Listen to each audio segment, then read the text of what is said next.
Moscow, inside the Kremlin's familiar corridors, Russian President Vladimir Putin met with Rostislav Goldstein, the governor of the Komi Republic. The focus, the economic situation in the far northern region, but quickly the conversation shifted to Russia's war in Ukraine and the human cost of its so-called special military operation. The exchange came just one day after Ukrainian President Volodymyr Zelensky held pivotal talks in Washington and Brussels with US and European leaders, meetings that many see as laying the groundwork for potential direct negotiations between Putin and Zelensky. Priority is the completion of all tasks related to the special military operation. I want to say that the Komi Republic has achieved good success here. Our guys are all very involved. They are great patriots. And this is demonstrated by the number of our heroes who have signed contracts. With words steeped in loyalty, the governor praised the region's participation in the war effort, calling its soldiers great patriots. We have 5 heroes of Russia, but unfortunately only one is still alive. Stanislav Kochev, who is currently participating in the federal program Time of Heroes and is among the top 3 candidates for election to the State Council of the Komi Republic. You mentioned those people who gave their lives for their country. Don't forget to take care of their families. This matter deserves the utmost personal attention. Putin's reminder cut through the statistics. The state, he insisted, must not neglect the families left behind. It was a clear directive, part moral, part political. The Russian leader has repeatedly tied his political authority to the war effort, portraying fallen soldiers as martyrs in a fight against the West. But behind closed doors, officials like Goldstein must grapple with grieving families, mounting social demands, and the long-term strain on regional economies. Komi, a resource-rich republic north of the Ural Mountains, depends heavily on energy and mining.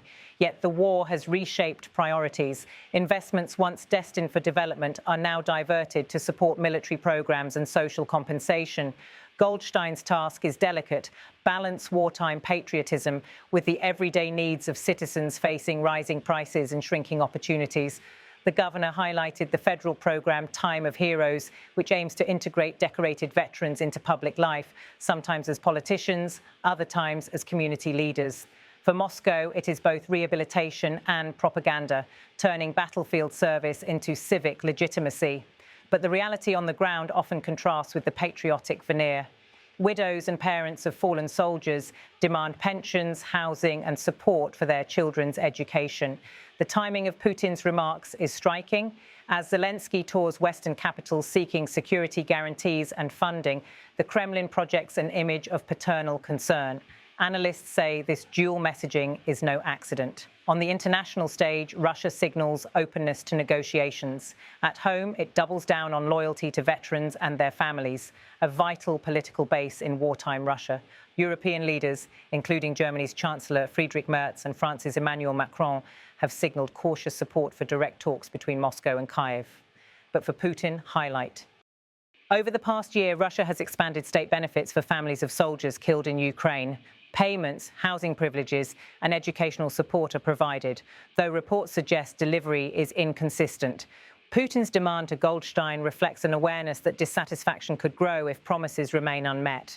In Moscow's centralized system, governors serve as both administrators and political messengers. Failing to deliver for veterans' families risks not just local discontent, but potential cracks in the Kremlin's wartime narrative.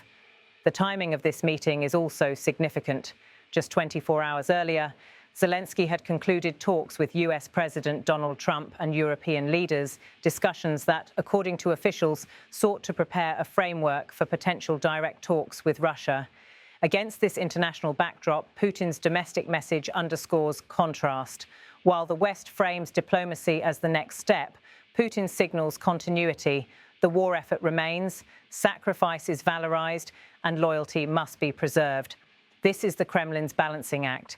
It recognizes the pressure of negotiations abroad, but reinforces unity at home by focusing on the human cost borne by Russian families. The spectacle of a regional governor praising local heroes, followed by Putin's paternal reminder, is intended to reassure Russians that the state does not forget their sacrifices, even as geopolitics swirl elsewhere. Symbolism is central here. While cameras in Brussels capture Zelensky alongside NATO and EU leaders, cameras in Moscow capture Putin with a governor from a far-flung republic.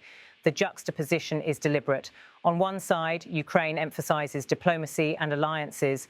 On the other, Russia emphasizes sacrifice, loyalty, and domestic unity. Both sides are messaging not only to international audiences, but also to their own people. In Putin's Russia, regional leaders like Goldstein become amplifiers of this message.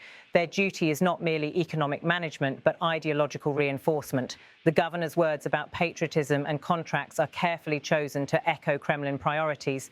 His mention of Kochev's candidacy for the State Council illustrates how battlefield sacrifice is being institutionalized into politics, creating a pipeline from soldier to statesman. For families, however, the rhetoric of sacrifice often collides with the reality of loss. Across Russia, thousands of families grieve quietly, navigating bureaucracy to access promised benefits. Reports from independent Russian outlets suggest that in some regions, payments are delayed, housing promises remain unfulfilled, and psychological support is limited. By calling on Goldstein to take care of their families, Putin indirectly acknowledges these gaps. Yet the statement is also performative, an assurance to the public that the Kremlin is attentive, even as the war grinds on.